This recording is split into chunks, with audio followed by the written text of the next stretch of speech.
Hello everyone. I'm sorry I couldn't post my reviews as soon as I had hoped I would. I have been sick for the past few days. Thank you for your good wishes. I feel a little better now. And since it's my birthday, I wanted to post this video today. I've already discussed Sansa, Theon, and the Night King's storyline in my part 1 review video. In this video, I'll discuss the Dragonpit Summit, Jon and Dany, and Rhaegar and Lyanna scenes.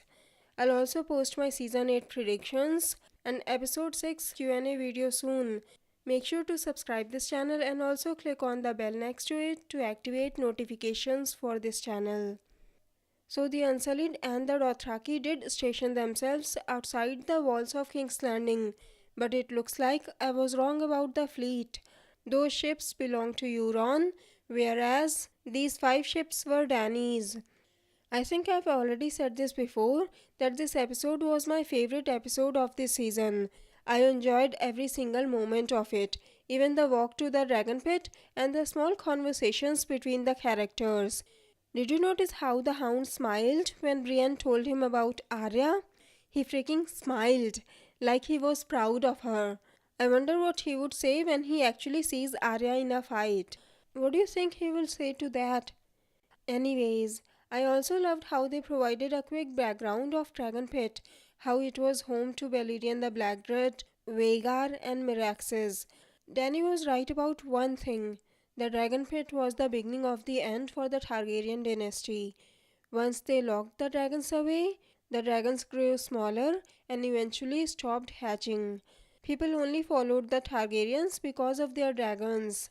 Without the dragons, they weren't as fearsome anymore. Danny arrives later than everyone else. Her arrival was so dramatic. I hope people won't change her name from the Dragon Queen to the Drama Queen. One thing that really annoys me is that there is no harness to keep Dany in place when she rides Drogon.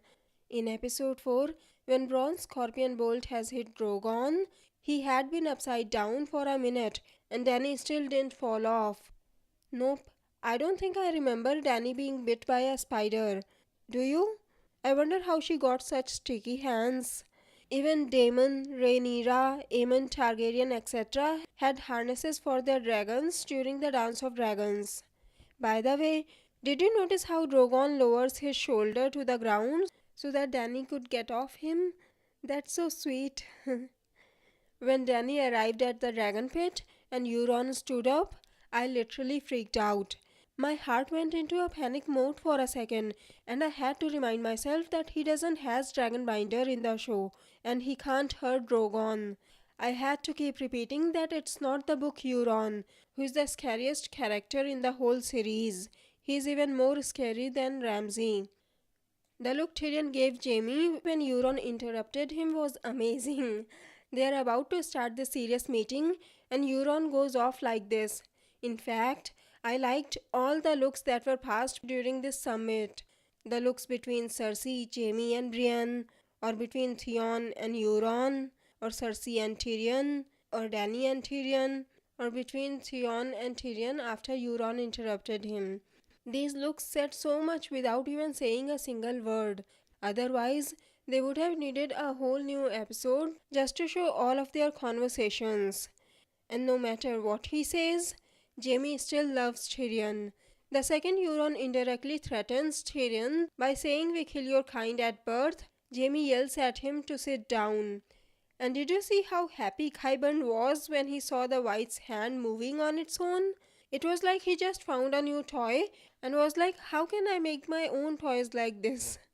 He has resurrected the mountain, but thanks to his armor, we don't know how much similar he is to the Whites. If he is cut in half, will he live or will he die? I guess if we get the Clegane Bowl in season 8, we will find out. Cersei was probably afraid of the White when she saw it at first, but later she used that fear to manipulate Tyrion. Or maybe she wasn't afraid, but Cersei was able to manipulate Tyrion again. At first, I was so mad that Cersei is able to outsmart Tyrion. But then I thought about it. I thought really hard about what Tyrion is doing wrong. They have always played the game like equals before. In fact, Tyrion had been better at it. So why is he losing to her now? And then it came to me. The reason Cersei is able to outsmart Tyrion is because he doesn't know Cersei anymore. He is making his decisions based on the old Cersei, who still had some humanity or some love left in her. But now, Cersei has changed. She will go to the lengths the old Cersei probably won't even think of. And as the book Jon and Littlefinger have said before, you need to know your enemies to defeat them. Tyrion might not know her that well now.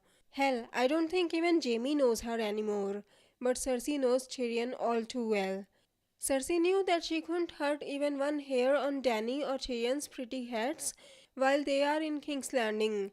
If she tried, King's Landing would burn. And if she met Dany on an open field, they will lose a lot of soldiers, as demonstrated by Dany in the Spoils of War episode. So she decided to do what she thinks Tywin would have done. She thinks that she can trick them by sending them away, promising to fight beside them, and then when they will fight the White Walkers, thinking that Cersei will back them up, her army won't show up. All her enemies will die, and she won't even have to lift a finger for it. That's why she didn't put her hand on her stomach in the dragon pit. She only did so in front of Tyrion because she wanted him to know that she is pregnant. She knew Tyrion will believe that Cersei would agree for the truce to save her baby. But I still have doubts about her pregnancy. When the White attacked her, if she really was pregnant and was scared out of her mind, her first instinct would have been to protect her stomach because a mother's first instinct is to always protect her child first. That's why I don't think that Cersei is really pregnant. I think she said it to control Jaime. She also said maybe Euron has the right idea. I can totally see her getting on a boat with Euron and running away to an island to wait out the winter. Of course, that's where Sansa might come in. She knows Cersei well enough and she is not her brother. Maybe she will be able to see through her lies when Tyrion can't. Littlefinger's training will come in handy here. In the dragon pit, Jon kills the White with the dragon glass, but in the books, when a White named Small Paul comes after Sam and Gilly, Sam uses the dragon glass, but it doesn't do anything to Paul because of his armor, whereas the dragon glass can kill a White Walker despite their armor. I guess it gives the show an easy way out of a complicated situation. Jon has a lot of dragon glass now. Maybe he can build a dragon glass weapon to take out White Viserion. If Euron had pretended to be scared of the White and left immediately, then when exactly did he get the time to hatch a secret plan with Cersei about the Golden Company? It implies that Cersei knew in advance that they were bringing in a White. She didn't really look as surprised or even as scared as I had expected, although that might be because of the fact that she has her own personal zombie as her bodyguard. Cersei very cleverly asked Jon to extend the truce, calling him Ned Stark's son and not just Jon or King in the North. She knew Jon will not lie to her if she used Ned. He will not dishonor his memory by lying.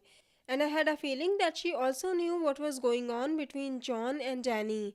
She just used it as an excuse to pull back. So unless Qyburn is a seer too, I would stick by my theory that Dany has a mole in her army. Like I have said again and again in my videos before, I still think it might be Varys or Missandei. My bet is on Varys. Who do you think will betray Dany?